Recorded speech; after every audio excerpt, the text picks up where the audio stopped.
posisi dia galau itu dia berdiri bang di pinggir pantai itu. Dia berdiri aja diem, galau. Aku terus gimana? Aku mau apa? Aku gimana? Dia jalan, dia ingatnya cuma pandangan kosong, jalan cuma ke depan, tapi itu bukan laut bang.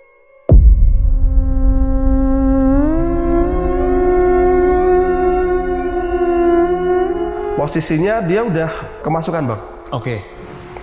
Tidur tuh gini, dibuka tangannya nggak ada yang bisa, nggak ada yang kuat.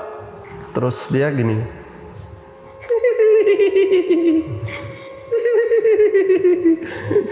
Anak iki wis tak enteni suwi ning kene. Tak golek ngalor ngidul, ngetan ngulon, ketemu ning kene.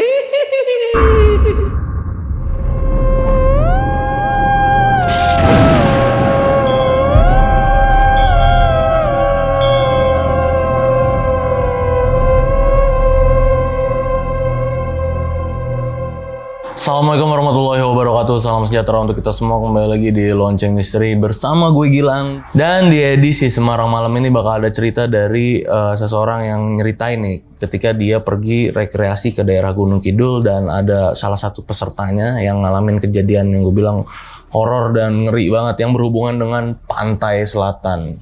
Tapi sebelumnya kenalan dulu sama orang ini. Sebelah gue udah ada Mas Lian. Halo Mas. Halo Mas Gilang. Ketemu di Semarang. Ketemu kita, akhirnya kita. Tinggal di sekarang di Tegal. Tegal. Dari Tegal ke Semarang. Kita ketemu di tengah-tengah nih Mas. Iya betul. Kita tengah-tengah Jawa Tengah. Ya. Oke. Habis kalau ke Bekasi jauh Jauh, Mas ya. betul. Dengan ke Semarang. Ya. Dan makasih banget Mas udah mau ketemu kita di sini buat nyeritain ini. Mas, Oke, ya. Ini cerita tahun berapa Mas? Tahun 2011. 2011. Oke, ini udah cukup lama ya. Udah cukup lama. Ini katanya yang Mas alamin. Iya. Waktu itu lagi bener-bener pergi ke Gunung Kidul nih. Iya. Terus ngalamin satu kejadian horor. Iya. Nah, itu penyebabnya itu sebelumnya nggak tahu nih apa? Nggak tahu. Sampai terakhir kita pulang baru tahu teka-tekinya. Dan memang ini kejadiannya bener-bener kejadian katanya pol gitu ya? Nggak pol seharian gitu ya? Pol seharian. Dari pagi sampai maghrib baru selesai. Oke. Nah Mas, cerita horor yang dialamin nih sama Mas dan yang ngalamin ini kan peserta ya Peserta katanya. ya, salah Ini satu peserta. ada hubungannya nih katanya sama Pantai Selatan? Ada, langsung. Oke. Langsung Gimana, berhubungan Mas? dengan Pantai Selatan. Dan itu teka-teki misteri ya Bang. Karena pakainya perlambang semua. Nggak langsung menyebutkan ini masalahnya, ini enggak. Oh, maksudnya teka-tekinya itu Teka-teki. rumit nih, dibacainnya? Iya. Oke. Maksudnya lambang-lambang tadi tuh ibarat Betul. ini ya kayak kiasan gitu. Kiasan, ya? betul, kiasan. Dan memang berhubungan benar-benar erat sama si yang ngalamin ini. Betul. Oke, Tentang janji, Bang. Tentang janji. Tentang janji. Janji sama siapa? Dengan penunggu Pantai Selatan. Oh itu hubungannya. Hubungannya Ini sih. ditahan dulu ya ceritanya. Jadi buat sahabat lonceng yang penasaran sama ceritanya Mas Lian, nonton video ini dari awal sampai habis, jangan ada yang di skip-skip. Dan buat kalian yang belum subscribe Lonceng Misteri, buruan langsung subscribe Lonceng Misteri biar Lonceng Misteri makin berkembang. Dan Mas Lian, ini langsung kita mulai Mas ya ceritanya. Siap.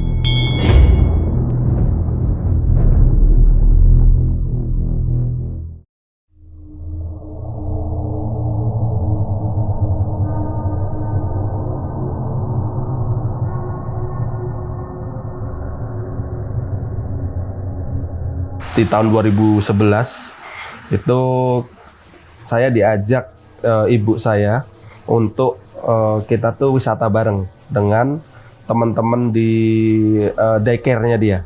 Oke. Nah, itu kan teman-temannya dia ada kalau nggak salah 8 orang atau 10 orang waktu itu. Saya nggak hafal nama-namanya ya. Cuma saya tahu kepala sekolahnya dan beberapa teman-temannya saya kenal gitu. Nah, dan itu kita planning mau berwisata di Gunung Kidul, di salah satu tempat wisata air yang ada di Gunung Kidul. Pantai apa air nih? Nah, wisata air. Nah, biar pada penasaran nih ya. Jadi tempat wisatanya wisata air yang di dalamnya itu saya kasih clue aja. Dulu setelah kita main air itu kita dapat teh bunga rosella. Nah, itu kalau orang-orang yang lama dulu pernah ke sana pasti tahu tempatnya di mana. Oke.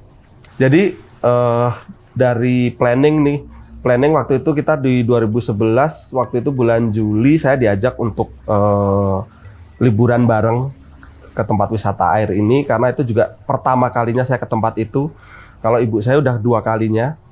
Tempatnya emang bagus dan saya penasaran juga waktu itu diajak barengan. Bang, waktu itu diajak barengan untuk naik mobil. Tapi saya nggak mau. Saya pengen naik motor aja deh. Daripada bareng ibu-ibu kan naik mobil kan kalau anak-anak muda kan buat apa sih kita naik motor aja. Waktu itu saya bareng sama teman saya ngajak teman saya.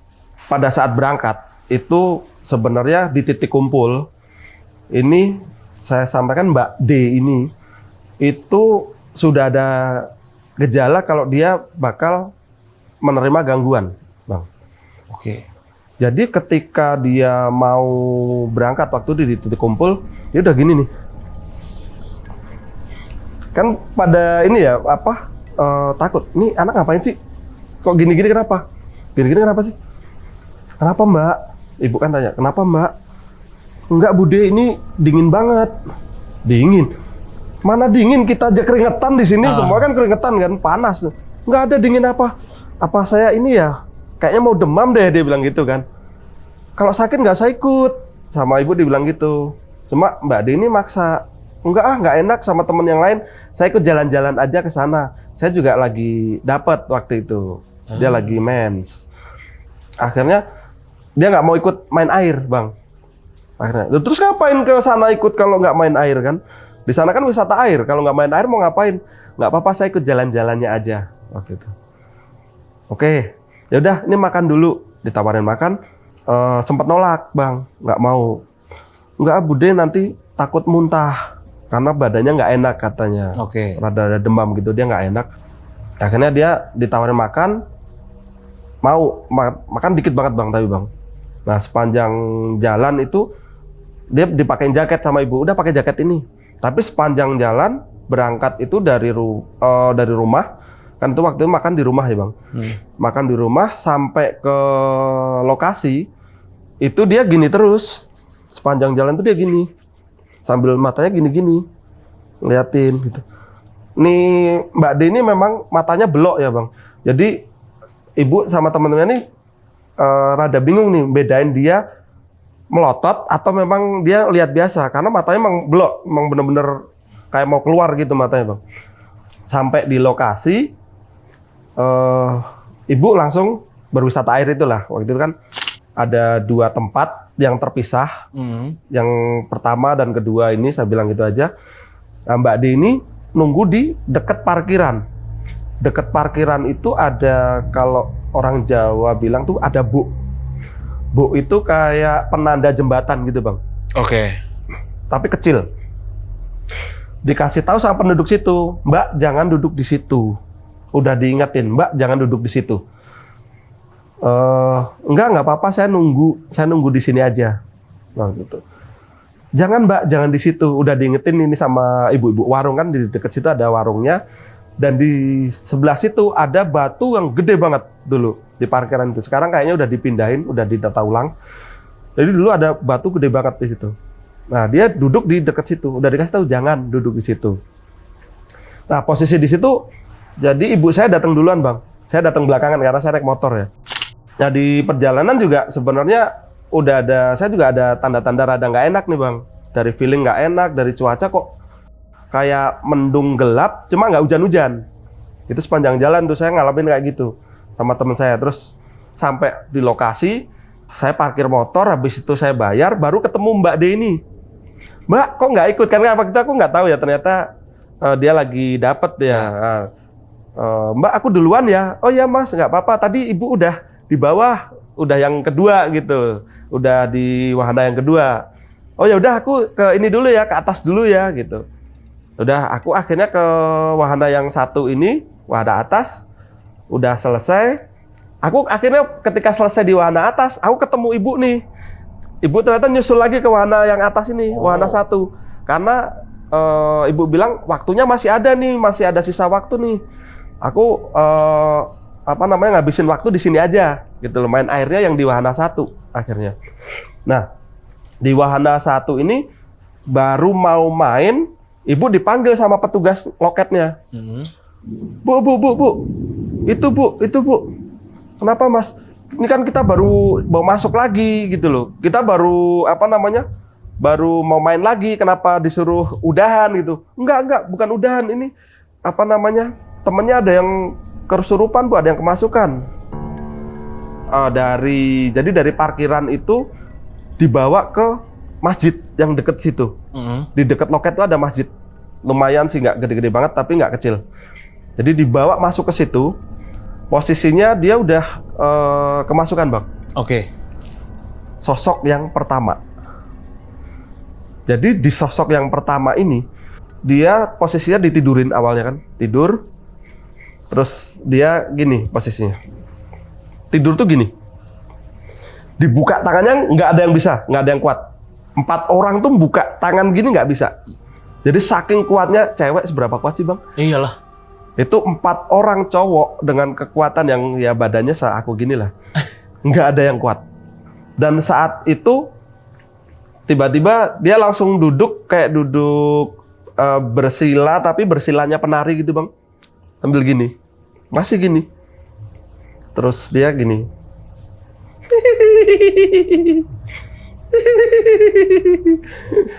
Anak iki wis tak enteni suwi ning kene. Tak goleki ngalor ngidul, ngetan ngulon, ketemu ning kene. Itu posisi itu kita freeze bang, nggak bisa ngapa-ngapain karena ngelepas tangan nggak bisa. Mau komunikasi apa kita nggak tahu nih. Awalnya kita nggak tahu sama sekali. Kenapa dia dicari sama sosok yang pertama ini? Dalam tanda tanya waktu itu, ini misteri apa lagi nih? Karena dia bilang waktu itu dia nyari anak ini. Ini siapanya sosok yang pertama ini? Nggak ada yang tahu posisi itu karena kita nggak tahu awalnya.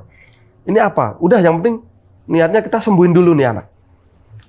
Dipanggillah kuncen. Kebetulan lokasi itu memang rada-rada wingit, pasti ada kuncennya.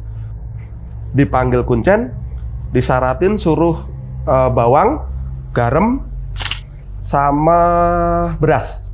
Suruh cari barang itu, bawang putih, garam, beras. Disyaratin. Dicoba, dikeluarin, nggak keluar. Nggak mau keluar. Ibu terus coba telepon ke om yang ada di Depok. Telepon waktu itu, minta tolong dibantu. Ini gimana nih? Posisinya nih anak kesurupan nih. Udah, ternyata sarannya sama bang. Sama kuncinya itu sama. Beras, bawang putih, sama garam. Garam krosok itu. Oh, berarti connect nih sebenarnya nih. Syaratnya sama. Udah dicoba, nggak mempan. Aduh, nggak bisa. Kata om yang di Depok, dia bilang, nggak bisa. Ini harus dibawa ke selatan. Selatan itu mana? Kan kita nggak tahu. Selatan itu luas banget. Iya. Selatan mana? Selatan Pulau Jawa. Ada dari Jawa Barat sampai Jawa Timur, selatan semua itu, bang. Kita mau bawa kemana? Kita nggak tahu nih. Posisi itu, dia masih posisi itu. Nah, setelah selesai itu, dia langsung gini, bang. Kayak penari itu, kan dia bawa selendang biasanya. Set.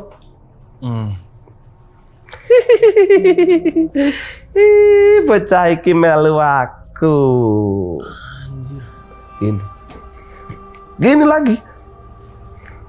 Ibu waktu itu nanggepi. Enggak. Anak ini berangkat sama saya, pulang sama saya. Ora iso. Bocah iki wis ana janji karo aku. Janji. Apa nih janji nih? Semakin nggak tahu lagi kita. Udah dicari janji. Janji apa lagi nih? Makin teka-teki ya? Makin teka-teki lagi, kita nggak tahu sama sekali. Akhirnya saya hubungi Bapak, Pak minta tolong. Bilang ke Eyang sekarang. Ini aku lagi lokasi di sini. Ini minta tolong banget, ini Mbak D ini kesurupan. Dia katanya mau dibawa, tapi nggak tahu dibawa kemana. Minta tolong ini disembuhin, dilihat ini gimana. Terus bapak bilang, oh iya, tunggu sebentar. Terus waktu itu dikontak ke Eyang cuma bilang, coba aku dikasih di SMS waktu itu, bacain ini, pegang jempolnya, bilang kalau kamu itu cucunya Eyang, aku singkatnya JK. JK ini bukan Yusuf Kala ya. Jadi JK ini apa namanya dalam bahasa Jawa yang artinya adalah bel warna hitam. Kayak lonceng ini yang warnanya hitam. Nah itu cluenya itu JK. Bilang kamu cucunya JK. Pegang jempolnya, bacain ini, tiupin ke ujung jempolnya, habis itu tarik. Tak coba. Bener bang, berhasil. Set. Dia tadinya kan posisi gini kan. Habis gini, dia tiba-tiba lemes gini. Langsung gini, sadar. Langsung, dia tuh bingung, aku di mana sih nih? Oh. Dia langsung sadar, bener-bener langsung kayak kepotong, ininya kayak hilang gitu. Iya. Langsung sadar. Set. Dia bingung, lihat kanan, kiri. Aku di mana? Terus karena di depannya itu aku, dia sadar lagi. Mas Lian, tolong aku. Dia mau meluk gini, mau minta tolong. Karena belum sampai, dia langsung gini lagi. Set. Posisi tidur gini. Anjir. Itu benar-benar itu dicoba ditarik lagi sama kuncennya di situ, nggak mau. Udah nggak mempan lagi sama kuncennya, udah Mas nyun sewu, ini saya nggak bisa, saya nyerah. Padahal dia kuncen wilayah itu. Iya. Harusnya dia bisa handle itu. Setelah itu dia bangun lagi tuh bang, bangun lagi, tapi masih gini, posisi gini, duduk itu kakinya bersila kayak penari gitu. Terus dia masih gini, arep nyoba aku. Artinya? Mau nyoba dia, kekuatannya dia atau gimana? Oke, mau ngetes. Mau ngetes apa gimana? Iya. Aku tak jawab. Ini bukan masalah ngetes. Kamu udah ganggu orang ini, kamu udah ganggu mbak ini. Kamu siapa? Nggak jawab bang, tak tanya. Kamu tuh siapa? Kepentinganmu apa? Dia cuma jawab, aku Rene mau nagih janji. Aku ke situ cuma nagih janji. Lah janji apa lagi? Sedangkan Mbak Deni juga baru pertama kali ke situ, nggak mungkin dong janji sama siapapun di situ. Iya. Aku tuh mau nagih janji apa? Janji opo? Bocah iki melu aku. Oh, dia ngomong arep tak gawa lunga. Artinya apa tuh? Jadi anak ini ikut aku, mau tak bawa pergi. Ngomongnya gitu lagi di Ngomong gitu lagi. Terus habis itu ya sambil duduk dia gini, sambil nari. Matanya emang belok ya, lihatnya gini. Dia sambil nari. Terus nari itu sekitar 2 menit, 3 menit, dia ngomong lagi. Sebelum ngomong dia senandung loh. Dia seperti senandung, seperti nyanyi tapi sambil nari. Nah, setelah sekitar 2 menit, 3 menit, dia ngomong, wah, saiki rame, saka kidul teko, saka wetan ya teko, saka kulon ya teko, rene. Jadi yang saya simpulkan waktu itu, ini dari Eyang, yang waktu itu saya mintain tolong. Dari timur itu ketika saya tanyakan ke Eyang, nyun sewu, kemarin pas saya di sana kok ngomong wetan, kidul, kulon, lor, itu maksudnya apa? Kalau orang lama cuma menyebutkan simbolisme, Bang. Jadi timur itu yang dimaksud ternyata adalah Gunung Lawu, utara adalah Gunung Merapi, selatan adalah Pantai Selatan, dan dari barat itu adalah dari daerah Banyumasan, Slamet, daerah sekitar Gunung Slamet. Gitu. Oke. Ternyata itu simbolisme dari yang disampaikan sosok yang pertama ini. Dia sampaikan seperti itu. Rene. Jadi kalau saya simpulkan yang sosok pertama ini seorang nenek. Karena dari bahasanya kelihatan banget. Wibawanya itu nggak tergantikan lah, Kak. Jadi kita yang di sekitarnya itu aja, itu nge-freeze cuma ngeliatin aja, saking nggak bisa ngapa-ngapain. Saking ketika orang ini ngomong, orang ini punya wibawa nih. Jadi sosok ini punya wibawa. Nggak tahu yang dibawa kekuatan seperti apa, jadi orang-orang yang ngeliatin, yang dengerin cuma diem. Nggak bisa ngapa-ngapain. Kuncennya aja nyerah. Nggak lama setelah nari, dia gerakan gini. Diem. Ternyata ganti sosok, Bang. Oke. Ganti sosok. Ini sosok yang kedua. Bukan sosok yang pertama. Nah, kalau sosok yang pertama tadi adalah sosok yang nagih janji. Sosok yang kedua ini adalah ingin membantu membebaskan janjinya itu. Nah, dia gini. Cuma ngomong, sing nggawa bocah iki rene mau sopo? Yang bawa anak ini ke sini siapa? Ya, karena posisi di situ ada cuma ibu. Ibu akhirnya maju ke depannya. Kulo. Oh ya Bang, maaf lupa. Jadi sebelum dia gini, itu kan tangan tak pegangin, Bang. Iya. Sambil nari kan dipegangin. Dua orang. Aku di sebelah sini. Dua orang di sebelah sini. Soalnya waktu itu ada kuncinya satu, terus dua orang tuh aku nggak tahu pengunjung, nggak tahu orang situ, orang lokal aku nggak tahu. Oke. Jadi 4 orang tuh dua megangin tangan. Wes, colno, lepaskan, jangan dipegangin. Waktu itu nggak langsung saya lepasin. Niki sinten? Tak tanya dulu. Aku saka kidul. Aku dari selatan. Aku belum yakin. Ini beneran atau cuma ganti sosok? Sama-sama kepentingannya seperti yang sosok pertama tadi. Atau ini memang orang mau nolongin gitu. Belum langsung tak lepasin. Takutnya tak lepasin, tiba-tiba dia kabur, Bang.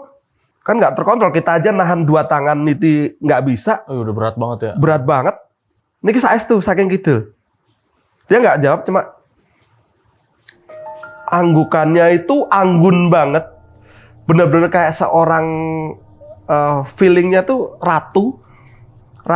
Raja itu kan merintah nggak harus pakai suara, Bang. Dia anggukan gini aja kan sudah menandakan itu perintah atau ini. Itu anggukannya sama persis. Wibawanya gede banget. Dia nggak nyebutin dia itu entah itu Nyai Roro Kidul atau pengawalnya, nggak nyebutin, Bang. Cuma dia bilang, aku saka kidul. Setelah itu dia gini. Terus minta ibu untuk datang. Sing nggawa bocah iki mau rene sopo? Sambil gini. Rene. Terus aku bu sini bu. Terus posisi duduknya sama, cuma jadi kayak posisi ibu tuh rada membungkuk dikit, rada sujud gitu, Bang. Rada gitu. Karena memang wibawanya tinggi banget, Bang. Jadi nggak tahu ya ibu tiba-tiba rada gini, terus kulo, ibu ya saya. Bocah iki duwe akeh masalah. Bocah iki tulung dijogo. Jadi ketika orang ini ngomong, memang kalau kita lihat kayak orang-orang pas di wayang itu, Bang. Wayang atau ketoprak itu cara ngomongnya tuh mirip banget memang. Cuma ini memang lebih ada karismanya, Bang. Bocah iki tulung dijogo. Ojo disio-sio. Bocah iki dhisik duwe janji. Anak ini punya janji ternyata. Janji nopo nggih? Ibu kan tanya, janji apa? Iya. Karena penasaran posisi di situ. Pokoknya aku cuma titip tulung dijogo. Jadi sosok di dalam itu bilang, tolong anak ini dijaga aja pokoknya. Dia nggak mau ngomong tuh awalnya, Bang. Setelah itu saya interaksi lagi. Wes, aku tak pamit. Aku mau pamit. Aku mau pulang. Terus aku ngomong, sakit medal piyambak. bisa keluar sendiri. Dia cuma gini. Dan itu sama posisinya ketika dia gini, langsung ke belakang, posisi bener pingsan, tapi masih gini, badannya kaku bang. Kaku kayak mayat. Kaku bener-bener. Jadi kalau digoyang ya, misalnya digoyang, bukan ini ya goyang, tapi sama badan-badannya. Oh iya, yang ikut semua ya? Ikut semua. Kayak patung, Bener-bener patung. Itu posisinya di dalam masjid loh bang. Yang pada saat itu saya percaya adalah nggak mungkin setan masuk masjid bang. Waktu itu Ya. Waktu itu saya nggak pernah berpikiran kalau bisa dibilang kalau aku masuk masjid safe house itu kalau aku bilang nggak bakalan setan ikut masuk ke dalam. Ternyata malah kita interaksi di dalam. Setelah itu ditunggu bang. Akhirnya dia lama-lama lemas sendiri bang. Sekitar 2 menitan lah itu. Kan kita sambil panggil tuh Mbak D, Mbak gitu. Mbak bangun Mbak gitu. Dibangunin sampai Mbak D, Mbak bangun Mbak. Ayo pulang yuk. Yuk pulang yuk. Mbak D ini sekitar 2 menitan itu akhirnya tangannya ini lemas sendiri bang. Lek.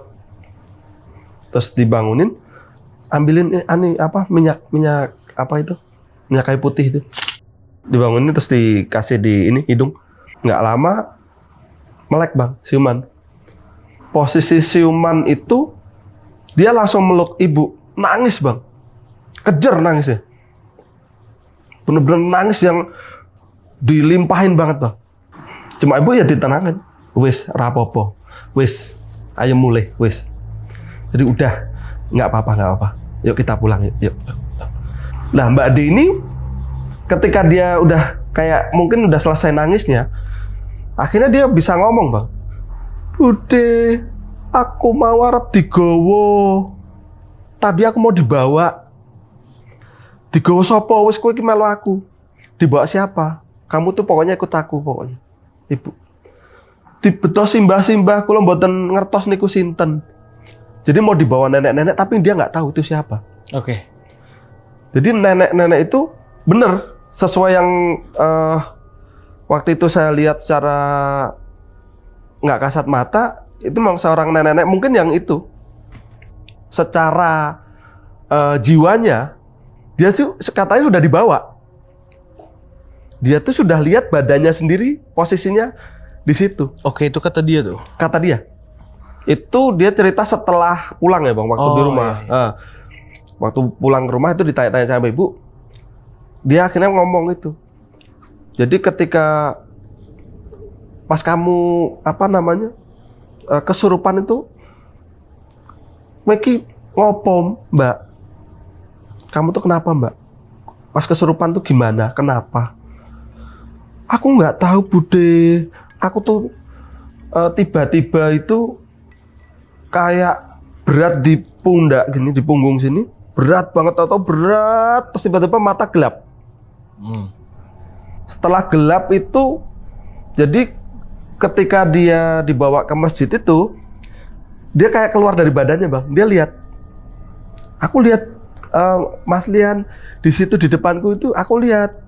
Makanya ketika dia sempet sadar sebentar tadi bang, dia lihat, makanya pengen minta tolong ke aku ketika mau katanya ditarik lagi bang dari belakang. Oh gitu katanya, ditarik lagi. Ditarik lagi.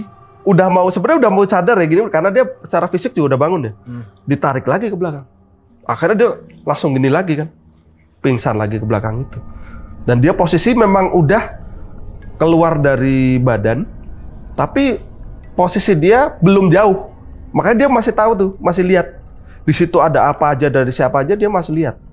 Untuk yang sosok yang kedua ini, yang bantu nolong ngelepas janji ini. Oke. Setelah saya tanya ke Eyang, memang waktu itu Eyang juga nggak mau ngasih tahu beliau siapa. Yang jelas, yang penting sudah dibantu. Kita matur suwun, terima kasih waktu itu. Nah, setelah sadar ini, langsung balik bang, rombongan ibu. Rombongan ibu naik mobil tuh balik. Saya nggak balik bang, karena saya masih ada satu tempat lagi yang di bawah itu yang saya belum sama teman saya. Karena itu pertama kali memang saya ke sana, saya juga pengen nih main di bawah nih gitu. Nah, di mobil gitu lagi. Teman-temannya ibu ini yang 8 orang ini nggak ada yang mau duduk di samping dia, Bang. Oh, takut. Takut. Karena posisi Mbak D ini masih posisi capek, Bang. Posisi orang habis, ya kalau bisa dibilang kalau orang habis kesurupan tuh pasti capek banget. Iya, ini habis ya semua ya. Habis stamina bener-bener habis, dia lemes saja. Cuma nyender gini, Bang. Di mobil tuh nyender. Nggak ada yang berani duduk di sampingnya, Bang. Akhirnya di perjalanan itu, Bang, diem, Bang. Sunyi di mobil itu, nggak ada yang ngomong, nggak ada yang berani ngomong. Karena ingat kejadian yang tadi. Oke. Pada takut semua, di belakang juga nggak ngomong apa-apa, nggak ada. Nah, di jalan itu tiba-tiba ibu dengar Mbak D ini baca surat Ar-Rahman itu, Bang. Oke. Tukadiban itu. Kok tukadiban nih? Ibu tahu Mbak D ini bukan yang sereligius itu. Jadi nggak mungkin nih anak bisa hafal 78 ayat Ar-Rahman. Nih anak hafal. Jadi posisinya sama kayak gini, dia baca itu, Bang. Tukadiban. Aku lupa ya ayatnya gimana, cuma belakangnya itu tukadiban. Jadi ibu tuh denger, ini anak, saya takutnya ibu denger tuh pengajian, Bang. Iya. Ya kan posisi itu kan hari Minggu, jadi kalau Minggu tuh biasanya kadang memang denger pengajian itu, Bang. Jam-jam segitu tuh masih ada lah orang ngaji. Saya Nur, mandek Nur. Kebetulan drivernya itu kakak sepupu. Oke. Nah, saya Nur, mandek. Nah, berhenti. Napa bule? Ora iki kok ana sing ana tukadiban iki sopo? Iki opo gitu. Ibu nyari suara ini. Apa ini dari pengajian di luar atau enggak? Karena kok sepanjang jalan gitu loh. Udah sekitar 15 menit didengar itu bacaannya masih itu gitu loh. Mosok 15 menit antar masjid bacaannya sama kan nggak mungkin, Bang. Iya. Ibu curiga di situ. Lihat ke belakang, nggak ada. Teman-teman yang lain cuma diem gitu loh. Cuma yang satu ini Mbak D ini nggak kelihatan, Bang, bibirnya tuh gerak nggak kelihatan, makanya kayak nyaru gitu. Habis diliatin bener ibu dari depan, Mbak D ini akhirnya. Mbak D ini yang dia bilang kalau dia baca itu surat Ar-Rahman itu fix dari sini suaranya. Kelihatan bibirnya berarti. Dari bibirnya gerak. Drivernya masuk nggak berani. Bule nyuwun sewu, nek niki dilanjut mboten pantun. Jadi bule mohon maaf. Ini kalau dilanjut sampai ke Jogja nggak berani. Ini anak belum sembuh. Ya. Terus ibu tanya, terus piye Nur iki Nur? Terus gimana Nur? Namanya Mas Nur. Terus piye Nur iki Nur? Nggak teman bule. Gini aja bule. Kita bawa balik lagi ke Wonosari. Mas Nur ngomong kalau saya punya kenalan di Wonosari itu. Beliau bilang namanya Pak Budi. Pak Budi ini salah satu bisa dibilang dukunnya keraton. Oke. Nah, dia memang ditempatkan di situ. Di salah satu dukunnya keraton. Dibawalah ke situ. Balik lagi, Bang. Tadinya kan dari Gunung Kidul nih, udah arah Jogja, puter balik lagi. Karena Mas Nur tahu kalau kita ya, maksudnya orang Jogja itu tahu batasnya, kalau bisa dibilang batas gaibnya Gunung Kidul sama kota Jogja ya Alas Bunder sebenarnya. Mas Nur ngomong waktu itu, kalau mboten sanggup bule nek beton niki lewat Bunder. Saya nggak sanggup bule kalau bawa anak ini lewat Bunder. Bunder itu maksudnya Alas Bunder. Karena di situ memang kondisinya kalau pernah ke sana memang apa ya? Kalau orang Jawa bilang singup. Singup itu area mistisnya kuat banget. Nah, Alas Bunder itu. Ini kalau tak bawa ke Jogja, yang ikut lebih banyak lagi nih. Nggak cuma satu ini yang tadi nih. Pasti banyak nih yang mau ikut masuk ke sini juga. Ini harus dikelarin dulu di sini. Dia dapat masalah di Gunung Kidul ya selesaiin di Gunung Kidul. Dia kayak gitu. Nah, dibawa balik lagi, Bang, akhirnya, Bang. Kebetulan rumahnya itu nggak jauh dari pusat kota, Bang. kita nyampe rumahnya itu, kita masih nunggu. Karena Pak Budi ini waktu itu kalau bisa dibilang di sana lagi ngarit. Ngarit itu cari rumput. Oke. Nah, dicari Bang. Pak Budi ini dicari. Jadi minta tolong orang situ, manggilin Pak Budi ini Bang. Kita minta datang. Nah, selama kita nunggu itu masih baca kayak gitu Bang. Sambil tangannya gini. Oke. Tapi matanya kan mata belok ya. Itu ibu nggak bisa mastiin itu dia apakah masih kesurupan atau memang dia lirik-lirik kayak gini. Ya nggak ada yang tahu ya. Nggak ada yang tahu. Ditanyain juga nggak jawab berarti. Ditanyain nggak jawab. Kayak orang blank aja. Tapi kalau udah diginin, Mbak, nggih Bude, pripun? Oh. Langsung sadar. Ini jadi mau pulang. Jadi dia nggak sadar ketika dia tuh sudah keluar dari lokasi yang awal itu Bang. Dia nggak sadar udah naik mobil, dia nggak sadar udah nyampe mana itu dia nggak sadar. Memorinya kayak kepotong ya. Kepotong, bener-bener kepotong. Memorinya cut di situ. Ketika dia digeplek, sadar. Tapi nggak lama ketika nggak diajak ngobrol lagi, gini lagi. Oh, oke. Dan itu dicoba beberapa kali, 2 kali, 3 kali sama ibu. Ya itu, ketika digeplek ini sadar, ngobrol lagi. Cuma nggak mungkin dong waktu itu kita ngajak ngobrol terus kan nggak mungkin. Iya. Nggak ada jeda kan nggak mungkin. Setelah Pak Budi ini datang, dicoba disembuhin juga. Syaratnya sama Bang. 3 itu tadi. Connect nih berarti 3-3-nya. Nggak ada yang janjian ya? Nggak ada yang janjian. Dan zaman itu nggak ada WhatsApp Bang. WhatsApp nggak ada. Ada cuma HP, cuma bisa SMS sama telepon. Iya. Dan nggak kenal, medsos nggak kenal. Jadi cuma beras, bawang putih, sama garam. Mas Nur ini disuruh beli ke pasar Bang. Kebetulan ini nggak jauh dari situ ada pasar. Suruh beli itu dulu. Beli, dibawa ke situ, dicoba disembuhkan lagi akhirnya. Di dalam sama Pak Budi ini. Waktu itu nggak ada yang berani ikut masuk Bang. Oke. Udah pada ketakutan semua karena posisi memori mereka ketika pas di lokasi yang pertama ini dipegangin 4 orang aja pada nyerah semua, apalagi itu temen ibu cewek semua. Nggak ada yang berani Bang. Dia di dalam sama Pak Budi itu disembuhin, tapi posisinya tidur. Jadi tiduran dia, bukan posisi sadar ya. Dia nggak kesurupan yang nari-nari itu udah nggak. Tidurnya telentang gitu ya? Tidur biasa gini. Iya. Ya tidur biasa, disembuhin. Sama kejadiannya kayak yang pas kemasukan sosok yang kedua. Oke. Yang bawa anak ini tadi ke sini siapa? Oh, nanya lagi dia. Sama persis. Tapi masuk yang bukan yang kedua. Bukan, tapi ini yang Pak Budi yang ngomong itu. Yang dukun dari keraton ini tadi yang ngomong. Sama permintaannya. Yang bawa anak ini ke sini tadi siapa?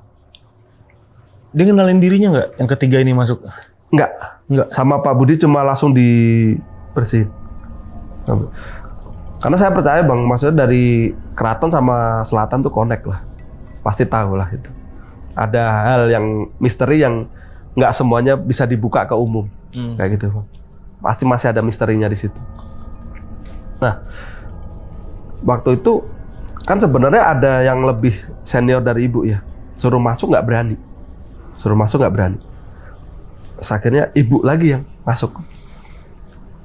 Nggih, kula Pak pripun. Sama Bang yang disampaikan Pak Budi dengan sosok yang kedua tadi. Sama. Bahwa anak ini punya beban berat. Beban yang nggak bisa dia ceritakan ke siapapun.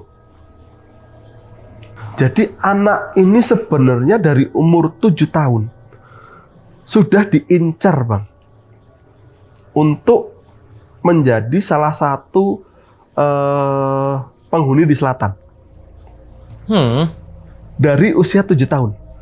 Jadi dari usia 7 tahun itu udah diincar. Ini nanti kamu di sini, tapi nanti. Setelah itu cerita lagi Bang Pak Budi ke ibu. Ini masalahnya apa? Kok berat itu seperti apa? Kan kalau masalah berat tuh harus diselesaikan Bang. Kalau kita tahu masalahnya. Kalau nggak tahu masalahnya gimana? Iya. Akhirnya Pak Budi ngomong di situ. Buka ceritanya itu.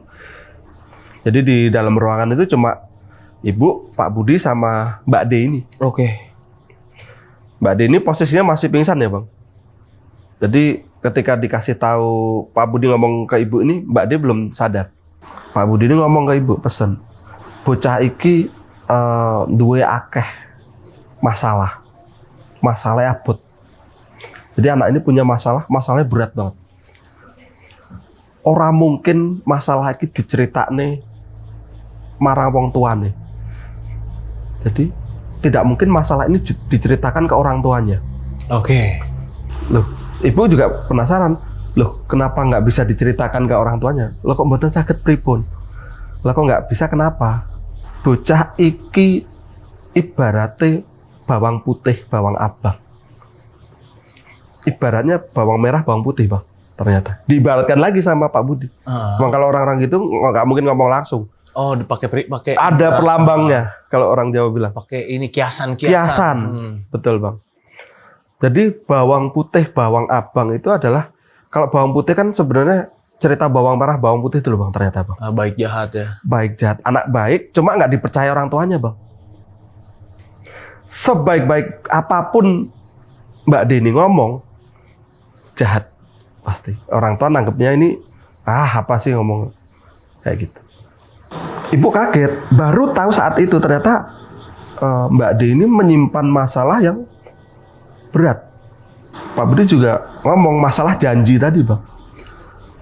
Bocah iki tahun duwe janji karo kidul. Anak ini pernah punya janji dengan selatan. Janji nopo lah niki kula nggih bingung. Janji niku kok ket wau kok do matur janji nopo. Nah ibu, ini aku juga bingung. Kok ngomong janji terus itu janji apa sih sebenarnya?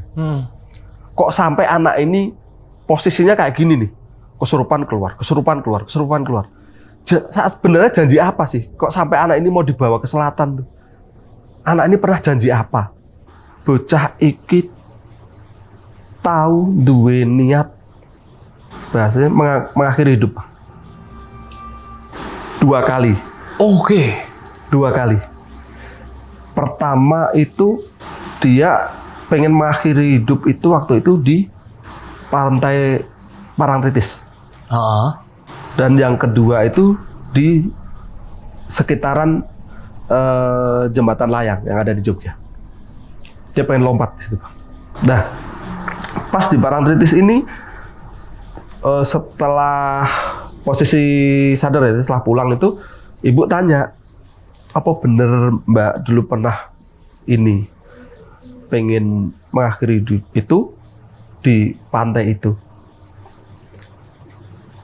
Ya sebenarnya posisi itu katanya galau bang, karena posisi tadi itu ternyata dia kayak diruda paksa oleh kakak kandungnya sendiri bang, ternyata. Jadi kalau bisa dibilang dia sudah dinodai lah sama kakak kandungnya sendiri. Kakak kandung. Makanya waktu itu juga saya dengarnya akhirnya speechless. Kakak kandung ini, kakaknya harusnya ngelindungin dia loh. Kok dia jadi orang pertama yang merusak dia malahan. Akhirnya connect bang. Ya benar, kalau ini mungkin diceritakan ke orang tuanya, ya pasti orang tuanya akan bela kakaknya, nggak mungkin bela adiknya. Di posisi dia galau itu, dia berdiri bang di pinggir pantai itu. Dia berdiri aja diem, galau. Aku terus gimana? Aku mau apa? Aku gimana? Posisi anak di usia itu suruh memikirkan hal-hal yang kayak gitu kan berat bang. Akhirnya dia dihadapkan keputusan yang dia sendiri nggak tahu mau memutuskan apa bang. Terkait dengan janji tadi adalah ternyata adalah niat. Niat itu adalah ternyata janji bang. Jadi kalau abang tuh udah niat pengen mengakhiri hidup, itu udah kayak janji sama orang yang mau nerima jiwanya. Gitu, makanya dibilang janji-janji mulu. Itu dia janji. Akhirnya ketemu janji tuh itu ternyata. Karena kalau di Islam sendiri, saya Muslim, itu jiwa orang yang mengakhiri hidup dengan cara seperti itu nggak diterima di sana bang. Menggantung dia kan. Iya. Dia nggak langsung ke sana, dia nggak diterima aja. Makanya itu dia sebagai janji akhirnya diminta ke situ. Jangan pernah punya niat apapun, karena itu bisa jadi janji. Oh, mantep nih pelajaran yang dipetik nih.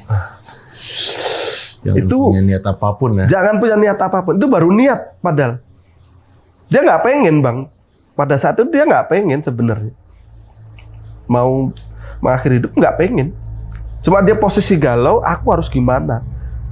Jadi di posisi di pinggir pantai itu jadi pikiran berkecamuk lah. Dia mau apa juga dia juga bingung. Dia nggak sadar, dia akhirnya lama-lama melangkah ke tengah. Hilang di laut. Kalau pantai selatan itu kan cepet bang. Kebawa dikit belum tentu bisa balik kan. Untungnya pada saat itu ada tim SAR di lokasi. Jadi di pantai itu dia nggak ada lifeguard. Tapi ada tim SAR standby di sana. Oke. Karena memang saking seringnya kejadian hal-hal seperti itu. Wisatawan tenggelam tuh sering banget di situ. Makanya pasti sedia tim SAR, perahu karet dan lain-lain udah siap semua di sana. Nah, tim SAR itu di sana dia ada towernya gitu, Bang. Di atas. Dia lihat tuh. Nih orang jalan. Tim SAR-nya ini lihat maksudnya dari jauh tuh ketahuan kalau ini anak kosong. Bukan orang yang main-main, tiba-tiba ke bawah. Itu bukan, Bang. Dia tuh pikiran kosong, pengen ini. Dipanggil-panggil sama yang di bawah itu nggak dengar. Jangan, Mbak. Jangan situ, Mbak. Jangan. Itu. Kejar. Kejar, Bang. Sana. Alhamdulillahnya dapat. Nah, menurut dari Mbak D ini, ketika dia posisi sama tadi kayak nggak sadar itu, dia jalan, dia ingatnya cuma pandangan kosong, jalan cuma ke depan, tapi itu bukan laut bang, dia lihatnya katanya. Apa tuh?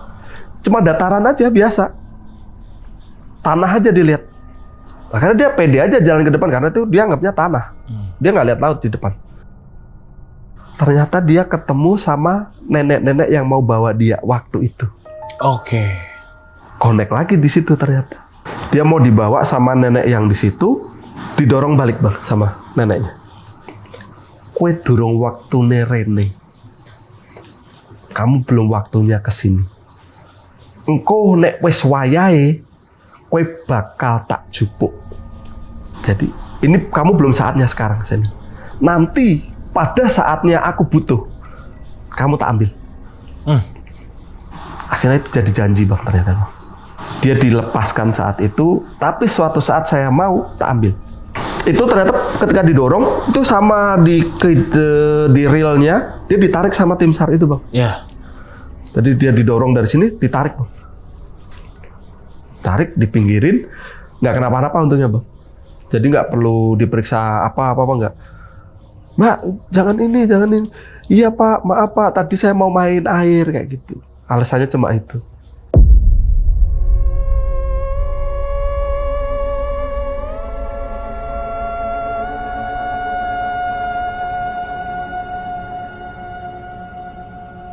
Pas di Pak Budi tadi, kita balik lagi ke Pak Budi, dikasih tahu masalah itu. Pak Budi jelasin semua permasalahannya di rumahnya itu. Akhirnya kita tahu kalau dia itu yang tadi dibilang bawang abang, bawang putih. Dia itu sebagai bawang putihnya, anak yang baik tapi nggak dipercaya sama orang tuanya, korban bang. Ini Mbak D. Akhirnya Mbak D ini tulung bocah niki dijogo. Sama pesennya bang, sama sosok yang kedua tadi sama pesennya.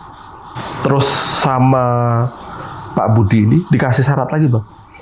Jadi beras yang tadi kita beli, yang dipakai untuk ritualan tadi, dikasih ke ibu, disuruh nyebar ke rumahnya Mbak D ini sebelum Mbak D masuk ke rumah. Oke. Nah itu akhirnya semua orang yang tadinya bubarnya kan harusnya nggak di situ bang. Nganterin dulu ke rumahnya dia. Antar, ibu turun waktu itu kan nyari orang tuanya. Nyari yang di rumah lah. Di rumah kebetulan nggak ada orang bang. Udah deh, sama ibu disebar-sebarin tuh berasnya. Semuanya. Rumah itu. Alhamdulillahnya setelah itu ya Mbak D berangsur lebih baik lah. Nggak yang terganggu terus kayak itu kemarin. better sekarang lah. Oke. Sampai sekarang better ya, aman ya, aman. Aman sih sekarang, sampai sekarang udah. Nggak kesurupan lagi juga ya? Udah nggak. Oke. Mas, ini maksudnya yang kesurupan yang si pertama itu yang dia bilang kan kalau selatan tuh pantai selatan, utara itu kan Merapi. Iya. Timur, barat itu maksudnya apa sih Mas? Dia? Itu jadi ketika dia kesurupan sosok yang pertama itu, kan tadi saya minta tolong ke Bapak untuk ngontak ke Eyang, tolong dibantu. Ya itulah bantuannya. Dari timur, dari utara, dari barat, dari selatan. Oh gitu. Datang semua. Itulah. Dari utara siapa? Dari utara Merapi. Ini. Yang bantu siapa tuh kalau dari utara? Utusan dari Merapi. Oh gitu. Datang semua. Datang semua. Yang ngomong yang masuk kedua. Yang pertama. Jadi dia yang ngomong utara, barat, selatan itu yang pertama. Jadi dia mikirnya mau ngumpul nih di sini, yuk ngumpul yuk. Jadi kayak ngeledek yang pertama itu malah. Padahal mereka mau bantu sih. Mau bantu Mbak D ini. Dia nggak tahu yang pertama itu kalau dia tuh mau suruh keluar. Pas yang kedua masuk, perwakilan nih dari yang kidul nih masuk. Kidul masuk ngomong. Oke. Karena secara power kayaknya gedean yang dari selatan. Terus kalau yang pas pindah nih transisi dari yang pertama kedua nih Mas. Mas taunya itu bukan dia lagi dari mana? Dari suara. Suaranya gimana? Suaranya kan pertama dari yang pertama masuk tuh nenek-nenek centil. Suaranya. Tipe vibrasi suaranya gitu ya? Vibrasi suaranya. Nenek-nenek yang centil genit kayak gitu. Kayak gitu. Ketawanya mirip-mirip kayak gitu. Terus yang kedua? Yang kedua itu kalau sepenglihatan aku dia sosoknya anggun, pakai baju hijau, selendangnya warna kuning, dari selatan banget lah Bang. Dia berwibawa banget, berkarisma banget. Ketika dia transisi pun nggak kelihatan Bang. Kalau itu udah berganti sosok. Makanya pas tadi suruh ngelepasin itu waktu gini, sebelum dia gini, waktu dia nari-nari gini tuh, wes colke. Itu kan ternyata udah masuk yang kedua. Iya. Itu kita bersama nggak tahu karena transisinya tuh nggak kayak orang ini gini dulu baru lagi enggak. Itu transisinya tuh mulus banget. Planeser. Nggak kelihatan. Iya. Tahu ya memang dari dia terakhir nari terus yang terakhir ini nari wes colke. Terus dia gini. Ternyata ya kejawab semua ya masa lalu akhirnya terjawab Mbak D ya. Betul. Masa lalunya ternyata yang membawa masalah di kehidupan dia sekarang waktu itu. Dan pemicu awalnya berarti bisa kemasukan ya karena memang udah waktunya nih berarti katanya. Dicari itu dicari dia. Ya. Kebetulan keluar. Kebetulan banget pas lagi di situ. Pas lagi pas di Gunung nggak Kidul. sengaja di situ betul. Nah setelah waktu itu saya kan ke bawah tuh Bang. Nggak ikut rombongan balik kan. Ternyata di situ ada makam kuno Bang. Oh iya. Makam kuno ternyata. Untuk ke arah wisata yang kedua ini yang di bawah ada makam kuno di situ. Makam keramat juga. Bisa jadi dia dari situ juga bisa. Dia nggak sengaja katanya Bang ketemu di situ. Nggak sengaja. Jadi mungkin dia lagi main, kalau bisa bilang kita main di makam tersebut. Dia lagi lewat. Bocah yang saya cari nih. Iya. Udah dikasih tahu padahal sama penduduk kan yang jual ada warung satu waktu itu. Mbak jangan duduk situ. Mbak aja lungguh ning kono. Jangan duduk di situ, Bang. Di buk itu tadi nggak boleh. Jangan dipakai duduk. Nggak apa-apa, Bu. Aku cuma sebentar cuma nungguin yang lagi pada main. Tahu gubrak aja. Mas Lian berarti selesai udah ya ceritanya ya dari awal sampai habis itu pengalaman yang benar-benar horornya plok seharian tuh ya. Seharian capek full. Dong. Dari yang kita mikir misteri ini apa, akhirnya misterinya terpecahkan. Mana ada teka-teki juga. Teka-teki kita masih disuruh mikir ini apa. Dan itu tadi pesan moralnya ya. Jangan niat yang nggak baik. Karena itu bisa jadi janji. Nah itu. Mantep tuh, gue demen tuh bahasanya tuh. Hati-hati karena mereka mendengar apa yang nggak kita dengar. Iya. Mereka tahu apa yang nggak kita tahu, dan mereka bisa mengarahkan kita ke arah yang mereka inginkan. Dan mereka bisa tahu isi hati kita. Betul. Iya. Itu kita baru dalam hati kita mau niat ini. Nah, kalau niat yang baik-baik aja, jangan niat yang buruk lah. Makanya mereka kayak tahu kita penakut, kita enggak. Iya, betul. Biasanya, ini bocah penakut nih. Nah, gitu. Mau kemana lo? Oke, akhirnya bocah cuek ini mah. Nah, Males betul. Ya, dia tahu itu bang. Jadi kalau itu bisa jadi janji. Hati-hati. Tuh ya sahabat lonceng, pesan moralnya mantep. Dan ini makasih banget loh Mas Lian udah nyeritain ini sama sahabat lonceng, dan terutama sama aku makasih banget. Dan ini kalau ada yang mau nanya-nanya nih Mas, ya kan mungkin dari ceritanya Mas ini bisa ke Instagramnya Mas Lian ya? Bisa. Ke Instagram Mas Lian di mana Mas? Di @brilliance. @brilliance. Nanti linknya ditaruh di deskripsi ya. Misalnya mau nanya-nanya tentang cerita ini ke Mas Lian langsung. Oke. Boleh. Oke. Dan buat sahabat lonceng yang udah nonton video ini dari awal sampai habis, gimana pendapat kalian? Tulis di kolom komentar. Kalau kalian suka sama video ini, jangan lupa di like videonya. Dan buat kalian juga yang mau cerita, datang langsung ke Studio Lonceng Misteri di Bekasi. Caranya gampang banget. Kalian bisa klik link di deskripsi di bawah video ini. Oke. Akhir kata gue Gilang izin pamit. Mas Lian juga izin pamit. Wassalamualaikum warahmatullahi wabarakatuh.